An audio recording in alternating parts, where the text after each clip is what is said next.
রান্না হয়ে গেল মা? হ্যাঁ, রান্না হয়ে গেছে, খেয়ে নাও। হ্যাঁ,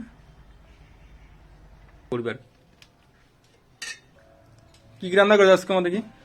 আজকে রান্না করছি পালং দিয়ে একটা নিরামিষ করেছি, আলু কাবলি ও, তরকারি, পনির তরকারি আর এটা মুসুরির পনিরের ডাল, তরকারি দেখতে টমেটো পাচ্ছেন। এটা হলো টমেটোদের ডাল, আর যে মাঠ থেকে যে সবজিটা নিয়ে এসেছিলাম পালং শাক, ওলকপি, আর এটা হচ্ছে ওটা কি তরকারি? দিয়ে। এটা আলু কাবলি তরকারি। আলু কাবলি তরকারি। দেখতে পাচ্ছেন আজকের খাবার। অল্প অল্প করে দিও, খাবো না কিন্তু বেশি।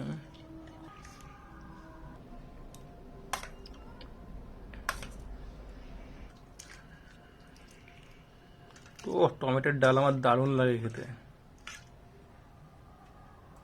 দেখতে পাচ্ছেন আমাদের রান্না। প্রথমে ডালটি দিয়ে টেস্ট করব।